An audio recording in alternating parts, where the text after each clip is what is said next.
आप सभी भाई बहनों का आध्यात्मिक ज्ञानात्मक चैनल की ज्ञान कक्षा में एक बार फिर स्वागत है। आज की चर्चा का विषय है योग। योग के साथ ही हमने देखिए दो शब्दों को मुख्य रूप से प्रधानता दी है। पहला शब्द है एकाग्र और दूसरा शब्द है समाधि। हालांकि समाधि की स्थिति तो देखिए तभी आती है जब एकाग्र की एक उच्चतम स्थिति होती है। और शास्त्रों में तो देखिए समाधि के भी दो प्रकार के बताए गए। एक संप्रज्ञात समाधि होती है, एक असंप्रज्ञात समाधि का जिक्र आता है। इन सभी बातों को विस्तार से योग दर्शन शास्त्र में बताया गया है। और देखिए हमने तो एक योग के नीचे की ओर तीर काले रंग से दर्शाया है और उसमें देखिए हमने एक शब्द लिखा है जुत्थान। देखिए ये जुत्थान शब्द कम पढ़ने में आता है। एक शब्द है उत्थान, ये अधिक पढ़ने में आता है। देखिए उत्थान का अभिप्राय तो देखिए लाभ से है, उन्नति से है, ऊंचाइयों से है, तरक्की करने से कह लो। जबकि ये जुत्थान का अभिप्राय होता है नीचे की स्थितियां, जिसको आप पतन की कह लो, अधोगति की भी कह लो, नुकसान से संबोधित कर लो, या किसी भी प्रकार के। जैसे जैसे उत्थान देखिए ऊपर उठने का नाम है, ऐसे ही जुत्थान ये नीचे गिरने का एक स्थिति है। इसीलिए देखिए हमने काले रंग का एक तीर नीचे की तरफ दर्शाया और ये जुत्थान शब्द को भी काले रंग से दर्शाया। और जुत्थान के नीचे देखिए हमने तीन अलग अलग शब्द लिखे हैं। पहला शब्द लिखा है हमने मूढ़, दूसरा शब्द हमने लिखा है क्षिप्त और तीसरा शब्द है विक्षिप्त। देखिए इन सभी बातों पर भी हमने अलग अलग विस्तार से तो चर्चाएं की हैं। लेकिन जैसे जैसे व्यवहार में आपके बारे देखिए जीवन में परिस्थितियां हमें देखने को मिलती हैं, फिर उन परिस्थितियों से देखिए मैं सैद्धांतिक बातों को जोड़कर एक वीडियो का एक नया नाम देता हूँ, नए आकार में उसको लेकर आता हूँ, ताकि शास्त्रों के जो गूढ़ रहस्य हैं वो आपको हमें किसी तरह देखिए समझ में आ जाए। देखिए जब तक शास्त्रों की यथार्थ ज्ञान, सूक्ष्म ज्ञान आपके हमारे कारण शरीर में एक संस्कार रूप में नहीं जाता, तब तक देखिए आपके हमारे जीवन में कोई सकारात्मक परिवर्तन देखने को नहीं मिलते। देखिए जीवन चल रहा है, अब प्रकृति के देखिए तीन गुण हैं जो एक क्रम में प्रतिदिन ही आते हैं और अक्सर मनुष्य इन तीन गुणों के बहाव के साथ ही अपने आप को बहने देता है। यानी कि वो अपने मिले हुए जीवन का कोई महत्व नहीं समझता, अपने मिले हुए जीवन का एक मूल्य नहीं समझता। यानी कि मनुष्य जीवन पाकर उसके उद्देश्य को नहीं समझता, उसके जीवन का लक्ष्य क्या होना चाहिए उसका वो एक आंकलन नहीं करता, क्योंकि वो ब्रह्म मुहूर्त में सोया रहता। क्योंकि प्रकृति के देखिए तीन गुण हैं, तमोगुण, रजोगुण और सतोगुण।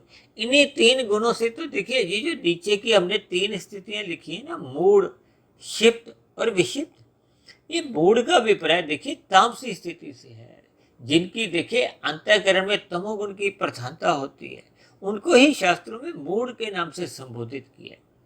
और जब जब आपके हमारे अंतःकरण में देखिए राशि संस्कारों की प्रधानता होती है तो उसको क्षिप्त कहा जाता है।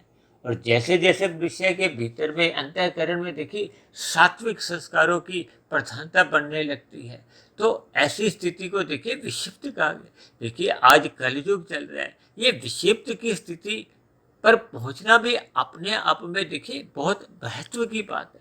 और जब मनुष्य देखिए विक्षिप्त से भी ऊंची स्थिति जो कि एकाग्र स्थिति होती है, देखिए हम साधारण बोलचाल में कहते हैं ना ध्यान लगाकर पढ़ो, ये ध्यान और एकाग्र ये एक ही शब्द को इंगित करते हैं, एक ही अर्थ समझाते हैं। लेकिन एकाग्र का अभिप्राय होता है कि जब हम किसी एक विषय पर बहुत ही गहरे तल पर एक अपने ध्यान को केंद्रित कर देते हैं। जैसे कहते हैं ना एकाग्र होकर पढ़ो। अक्सर हम बच्चों को कहते हैं ना सुबह जल्दी उठा करो, सुबह का पढ़ा हुआ आपको पाठ जल्दी याद हो जाता है। इन सभी देखिए छोटी छोटी बातों को हम यदि इन पर भी हम विचार करें तो हम पाएंगे कि सुबह का देखिए ब्रह्म मुहूर्त है, ब्रह्म मुहूर्त के बाद का जो सतोगुण की स्थिति है ये देखिए एक अच्छी स्थितियां मानी जाती हैं। अच्छी का अभिप्राय है कि देखिए तमोगुण, रजोगुण और सतोगुण, ये प्रकृति के 3 गुण हैं। शास्त्रों में ही कहा गया ना, तमोगुण से 10 गुना अच्छा रजोगुण है, रजोगुण से भी 10 गुना अच्छा सतोगुण है। अब देखिए, सतोगुण से भी 10 गुना अच्छा विशुद्ध सतोगुण है। इसमें तो कोई आश्चर्य की बात ही नहीं।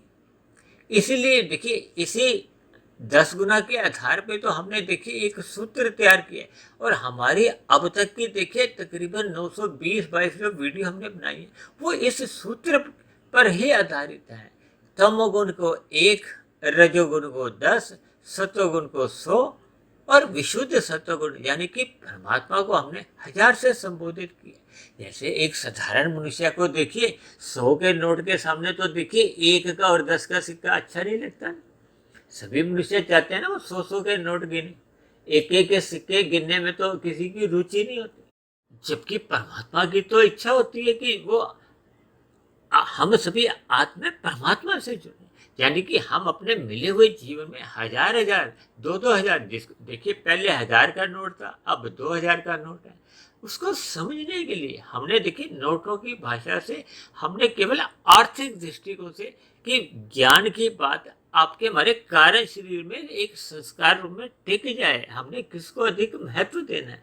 हम सापेक्ष दृष्टिकोण से देखिए इन सभी बातों को लेते हैं, ताकि हमें परमात्मा का एक अपने मिले हुए जीवन में एक महत्व समझ में आ जाए, ताकि हम परमात्मा को पाने का अपना जीवन का लक्ष्य बना लें।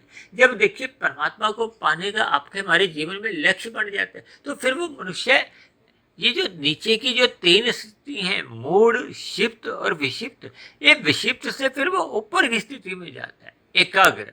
एकाग्र से भी और ऊंची स्थिति है ये समाधि की। देखिए समाधि का अभिप्राय होता है कि ये एक मनुष्य योनि में साधना की एक उच्चतम स्थिति होती है, जब कारण शरीर लगभग नष्ट होना आरंभ हो जाता है। नष्ट होने का अभिप्राय है कि ये जो आपके हमारे कारण शरीर में जो अज्ञानता के संस्कार बढ़ चुके होते हैं, क्योंकि जैसे जैसे संस्कार बने होते हैं फिर वैसे वैसे ही आपके हमारी जीवन की देखिए मन बुद्धि की स्थितियां होती हैं, और जैसे जैसे मन बुद्धि की स्थितियां होती हैं फिर वैसे वैसे ही आपके हमारी स्थूल शरीर के स्तर पर स्थितियां बनती हैं, वैसा वैसा आपका हमारा व्यवहार होता है, कर्म होते हैं, दिनचर्या होती है। देखिए ये सभी स्थितियां आपके हमारे जीवन में एक व्यवहार में देखने को मिलती हैं। किसी मनुष्य के जीवन में देखिए अंतःकरण में तमोगुण की प्रधानता होती है, किसी में रजोगुण की, किसी में सतोगुण की, और कईयों में देखिए जो साधक हैं जिनकी देखिए ऊंची अवस्थाएं हैं, उनके जीवन में तो देखिए विशुद्ध सतोगुण की ही प्रधानता बनने लगती है। क्योंकि मनुष्य जोनि देखिए साधना जोनि भी कही जाती है, देखिए कर्म जोनि तो कही जाती है। क्योंकि वर्तमान समय देखिए कल युग चल रहा है। कल युग में देखिए अक्सर एक साधारण मनुष्य को कहा जाता है कि मनुष्य कम से कम पाप कर्मों से तो बचे, क्योंकि कल युग में तमोगुण की प्रधानता है। कल युग में जन्म लेने वाली जितनी भी जो आत्माएं अधिकतर देखिए, इसमें कोई बुरा मानने की बात नहीं, इसको हमें देखिए स्वीकार करना ही होता है। क्योंकि नीचे की जोनियों से जैसे जैसे एक विकास होता है, जब उन्नति होती है, तो फिर वो मनुष्य योनि की प्राप्ति होती है। क्योंकि शास्त्रों में तो कहा गया कि मनुष्य योनि तो तभी मिलती है जब संचित कर्मों में पाप और पुण्य कर्मों की बराबरी होती है, तुल्यता होती है, जब पुण्य कर्मों की अधिकता होती है। अब कोई भी आत्मा यानी जीवात्मा जब नीचे की योनियों से उन्नति करते करते मनुष्य योनि की प्राप्ति करते हैं, तब ऐसी स्थिति में तो देखिए उसके पुण्य कर्म अधिक तो हो नहीं सकते, क्योंकि जब उसको नीचे की योनियों में जाना पड़ा था तो इसका अभिप्राय क्या था कि मनुष्य योनि में मरते समय उसके संचित कर्मों में पाप कर्मों की अधिकता थी, पुण्य कर्मों की न्यूनता रह गई थी। अब देखिए अक्सर हम चर्चाएं करते हैं ना, देखिए पुण्य कर्म भी 2 प्रकार के होते हैं। एक साधारण पुण्य कर्म होते हैं जो रजोगुण में रह के किए जाते हैं। रजोगुण में रहते हुए जो हम पुण्य कर्म करते हैं उसमें हम अपने सुख को तो सुनिश्चित कर लेते हैं धर्मानुसार, शास्त्रों में जो विधि विधान कहे गए हैं, यानी कि धर्मानुसार कर्म करते समय हम अपने सुख को सुनिश्चित करते हैं, लेकिन अन्य जीवों को हम कोई दुख नहीं देते, पीड़ा नहीं देते। ऐसी स्थिति में वो आपके हमारे किए गए जो कर्म है वो साधारण पुण्य कर्म माने जाते हैं, राजसी कर्म माने जाते हैं। राशि कर्मों को भी देखिए पुण्य कर्म ही माना जाता है। और जब मनुष्य देखिए विशेष प्रकार के पुण्य कर्म करता है, यानी कि वो परोपकार के कार्य करता है, वो सात्विक पुण्य कर्म माने जाते हैं। सात्विक पुण्य कर्मों में आपके हमारे मन में इच्छा होती है कि पहले अन्य जीवों को सुख मिले, हम परोपकार के कार्य करते हैं। हम देखिए पक्षियों को दाना देते हैं, पेड़ पौधों को जल देते हैं, चींटियों को अन्न के छोटे छोटे दाने दे देते हैं। इसी तरह हम देखिए पशुओं को चारा देते हैं, कुत्तों को दूध पिला दिया, यानी विभिन्न स्थितियों में हम अन्य जीव जंतुओं का ध्यान करते हैं, उनके भोजन की व्यवस्था करते हैं। इसी तरह देखिए जो मनुष्य योनि में हैं, जो निर्बल हैं, कमजोर हैं, उनकी हम देखिए धन के स्तर पर, अन्न के स्तर पर, शिक्षा के स्तर पर, स्वास्थ्य के स्तर पर उनकी हम सहायता करते हैं, परोपकार के कार्य करते हैं। इसी तरह देखिए सात्विक पुण्य कर्म धर्म के प्रचार के लिए होने वाले कर्मों को भी माना जाता है। जब हम धर्म के लिए धन लगाते हैं, अपना समय लगाते हैं, ये सभी देखिए सात्विक पुण्य कर्म होते हैं। ये विशेष प्रकार के पुण्य कर्म माने जाते हैं। इनके फिर देखिए हमें भविष्य में विशेष प्रकार के सुख मिलते हैं। लेकिन ये तीनों गुण देखिए, तमोगुण, रजोगुण और सत्वगुण, जब मनुष्य देखिए अपने सुख के लिए निषेध कर्म कर जाता है, पाप कर्म कर जाते हैं, अन्य जीवों को पीड़ा देते हैं, जिसकी शास्त्रों में देखिए मना किया गया, निषेध किया गया, तो फिर ये सभी कर्म पाप श्रेणी में आते हैं। यानी कि कुल मिलाकर आपके हमारे जो कर्म है तमोगुण के पाप श्रेणी में आते हैं, रजोगुण और सतोगुण के ये पुण्य श्रेणी में आते हैं। अब इन गुणों के आधार पर हम जैसे जैसे कर्म करते हैं वैसे वैसे आपका हमारा कर्माशय बनता है, और जैसे जैसे देखिए कर्माशय बनता है फिर वैसे वैसे ही संस्कार बनते हैं।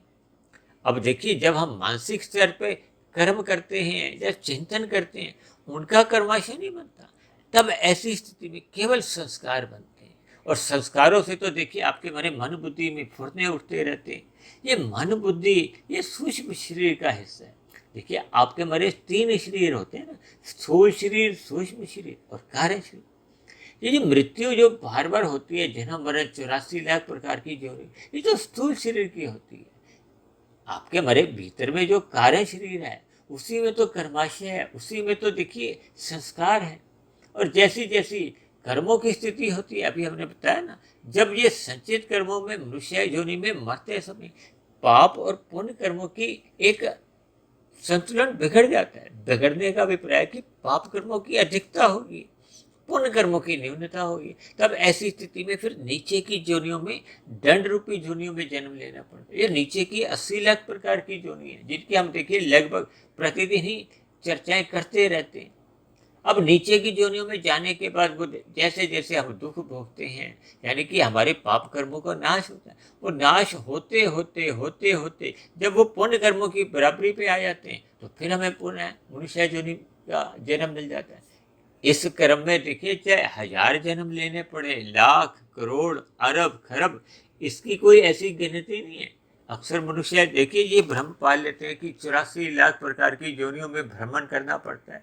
देखिए ये कुछ बातें मोटे स्तर पर कह दी जाती हैं ताकि मनुष्य योनि के महत्व को हम समझें। यदि हम मनुष्य जीवन के महत्व को समझते नहीं हैं, अपने मिले हुए जीवन को देखिए हम विषय भोगों की गलियों में ही गुजार देते हैं। ये जो दिन में रजोगुण चल रहा होता है, रजोगुण की भागदौड़ में ही हम अपना जीवन लगा देते हैं। तो फिर हम अपने मिले हुए जीवन में, जैसे हम देखिए परीक्षा में बैठे हों तो वहाँ हम कोई मौज मस्ती थोड़ी करते हैं, हम वहाँ अपने प्रश्नों के उत्तर ध्यान से लिखते हैं, क्योंकि उसी लिखे गए उत्तरों पर ही तो हमें नंबर मिलते हैं। इसी तरह हम अपने जीवन में देखिए जैसे जैसे कर्म करते हैं, जैसे जैसे अपने संस्कार बनाते हैं, वैसे वैसे फिर आपके हमारे मरने के बाद के वो परिणाम आते हैं। और परिणाम तो देखिए योनि रूप में ही आता है ना। अगर हम साधना करते हैं, साधना का अभिप्राय है कि जब मनुष्य योग की ओर कदम रखता है, योग की ओर प्रयत्न करता है, जब मनुष्य ये मूल क्षिप्त विक्षिप्त से ऊंचा उठता है। देखिए आज हमारा जो मुख्य केंद्र है वो ये है कि हमें योग से नीचे की स्थितियों में गिरना नहीं चाहिए। इसलिए तो हम देखिए इन सभी बातों को विस्तार से समझाते रहते हैं, ताकि किसी मनुष्य का पतन नहीं हो, वो नीचे की स्थितियों में नहीं जाए, वो मिले हुए जीवन का लाभ उठाते हुए ये योग की स्थिति में जाए। योग की स्थिति का अभिप्राय है ये एकाग्र स्थिति में, यानी कि हम ब्रह्म मुहूर्त में उठकर परमात्मा का ध्यान लगाएं, हम दिन में सात्विक स्थितियों में रहें, ताकि आपका हमारा जो रजोगुण है वो एक मर्यादा में रहे। जब रजोगुण मर्यादा में आ जाता है तो फिर मनुष्य की तमोगुण में गिरने की संभावना समाप्त हो जाती है। देखिए, जब हम अपने दस को या रजोगुण को सत्वगुण की लगाम से, देखिए सत्वगुण तो 100 है, और जब हम परमात्मा की शरणागति हो जाते हैं, परमात्मा की सम्मुखता बढ़ा लेते हैं, तब तो देखिए फिर परमात्मा जो एक विशुद्ध सत्वगुणी सत्ता है, जिसका नाम ही देखिए परमात्मा है, यानी कि उसके शब्द में देखो ना, परमात्मा, परम शब्द एक सत्ता के लिए आता है, वो सर्वशक्तिशाली सत्ता है, सर्वज्ञ है। इन सभी बातों को हमें देखिए अर्थपूर्वक समझना होगा। भगवान श्री कृष्ण ने अर्जुन के रथ की लगाम अपने हाथों में लेकर यही तो एक संदेश दिया कि मनुष्य को मिले हुए जीवन में साधना करनी चाहिए। देखिए, साधना तो तभी आरंभ होती है जब हम प्रकृति से विमुख हो जाते हैं।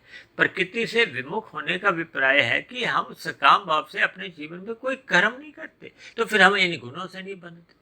जब जब देखिए हम प्रकृति के तमोगुण, रजोगुण या सतोगुण से बदलते जाते हैं, तो फिर ये जो नीचे की 3 स्थितियां जो हमने दिखाई है ना, मूढ़, क्षिप्त, विक्षिप्त, जैसे देखिए तमोगुण से 10 गुना अच्छा रजोगुण होता है, वैसे ही फिर मूढ़ से 10 गुना अच्छा क्षिप्त की स्थिति है।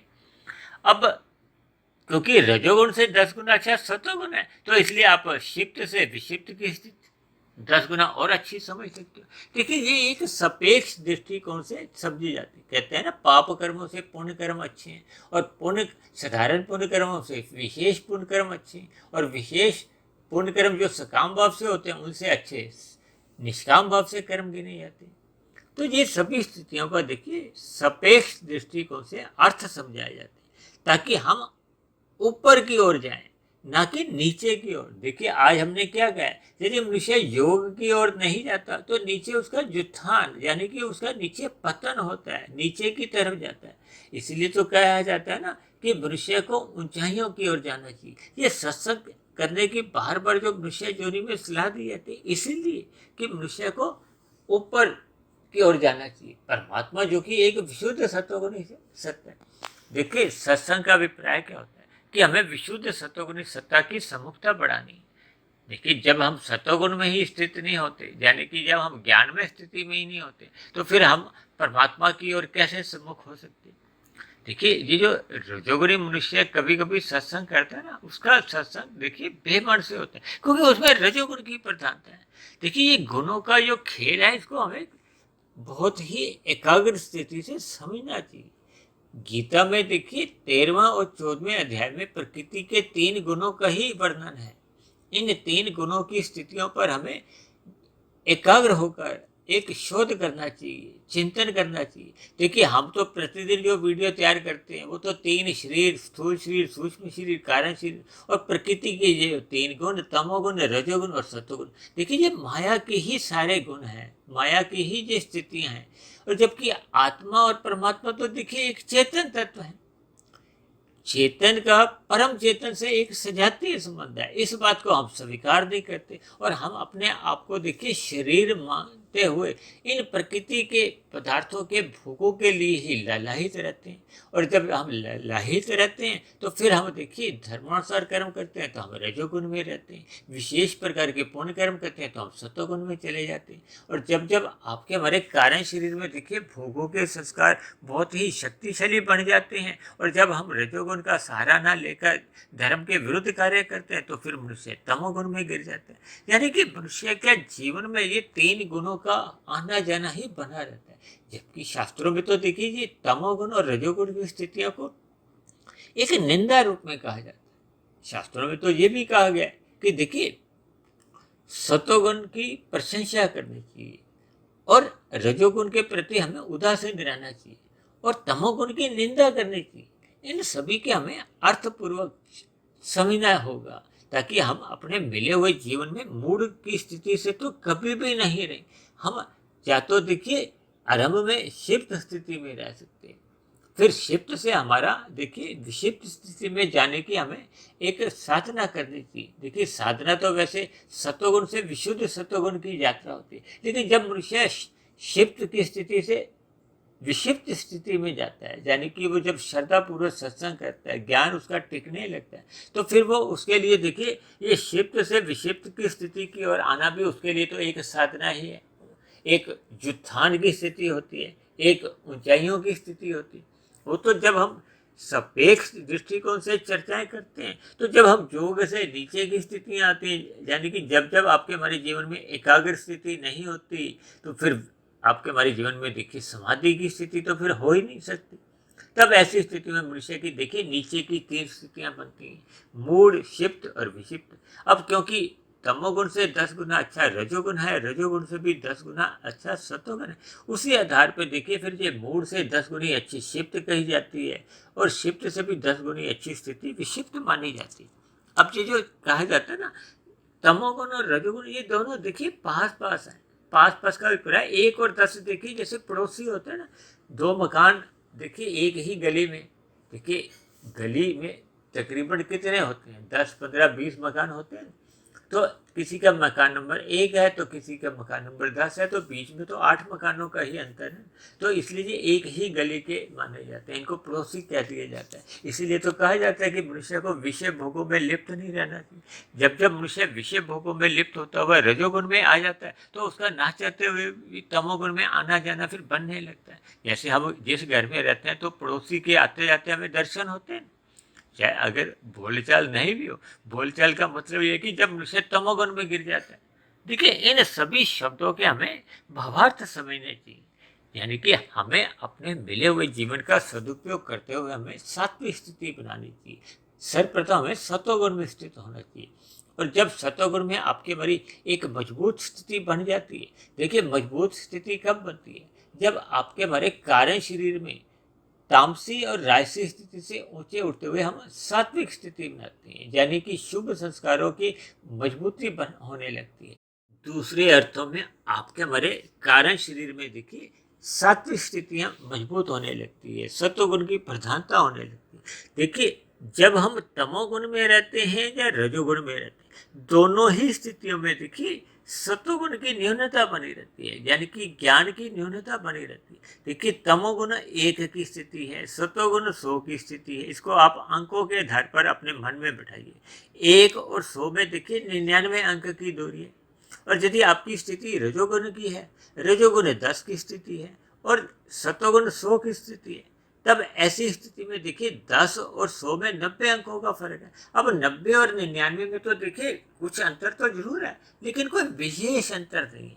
इसलिए तो कहा जाता है कि जब जब मनुष्य राजसी होता है या तामसी होता है, दोनों ही स्थितियों में उसको सात्विक स्थिति न्यून स्थिति होती है, उसका ज्ञान न्यून स्थिति में होता है। और मैं तो अक्सर अपनी चर्चाओं में कहता हूँ ना कि देखिए रजोगुण में धुंधली स्थिति होती है, धुंधला ज्ञान होता है, थोड़ा बहुत उसको ज्ञान शास्त्रों का होता है।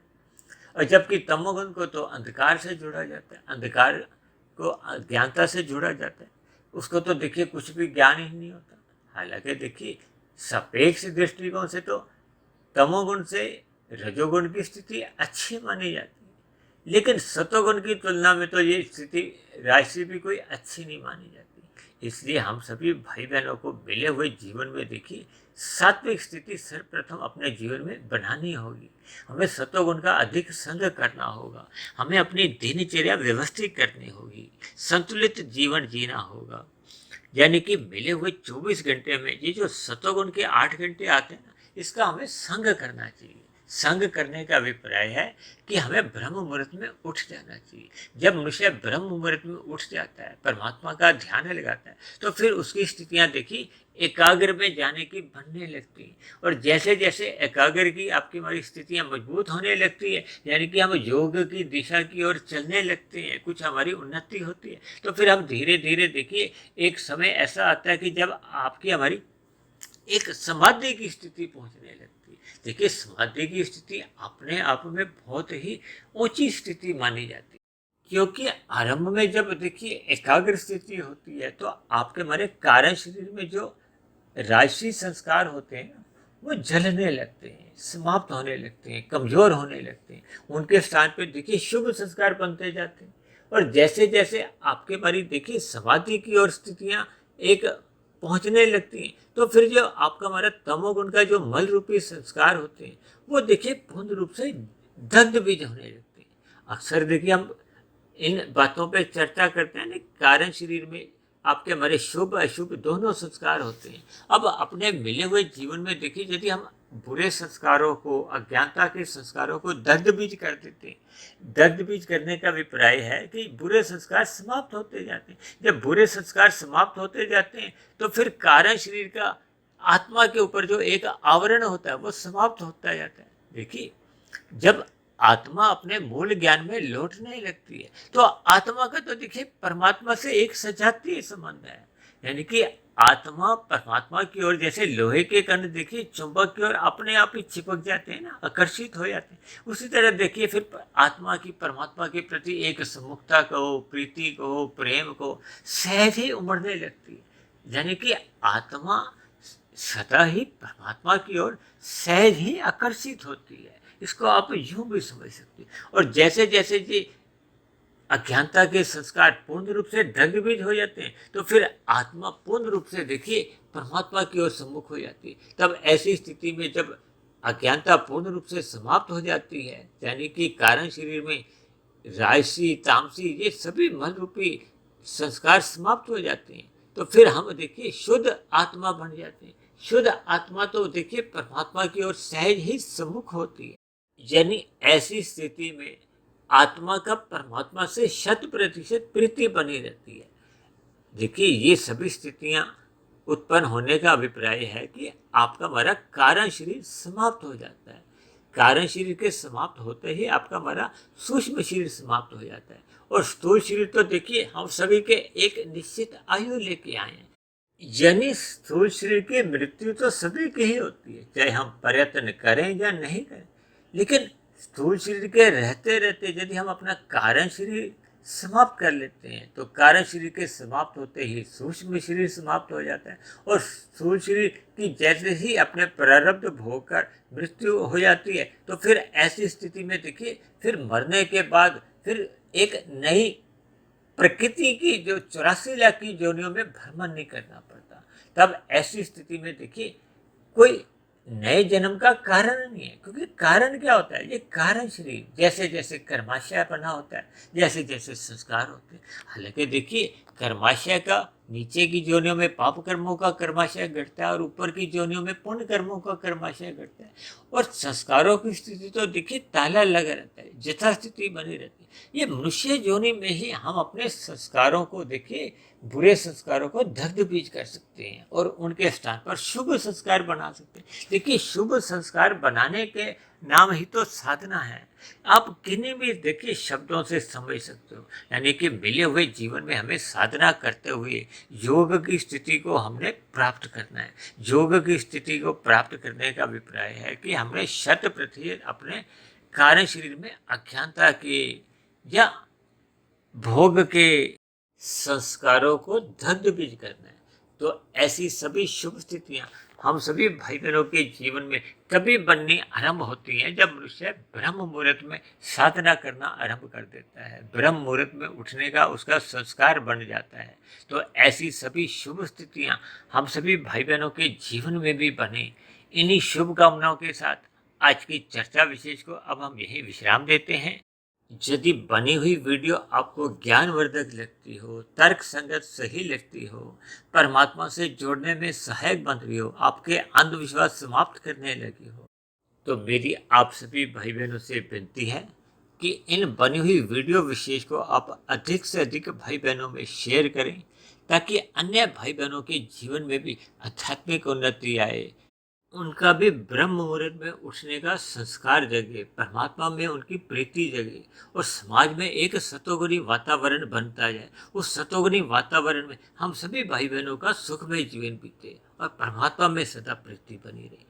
और यदि मेरी बनी हुई वीडियो विशेष पर आपको किसी प्रकार की कोई आपत्ति हो, शिकायत हो, या वीडियो संबंधित आपके मन में कोई प्रश्न उठ रहा हो, या मेरे आध्यात्मिक ज्ञानात्मक चैनल के प्रति आपका कोई सुझाव हो, इन सभी बातों को आप नीचे दिए गए कमेंट्स बॉक्स पर जाकर लिख सकते हैं। तो अब चर्चा विशेष को यहीं विश्राम देते हैं। कल फिर मिलते हैं एक नए विषय को लेकर, एक नए संदेश के साथ। तब तक आप सभी भाई बहनों का बहुत बहुत धन्यवाद।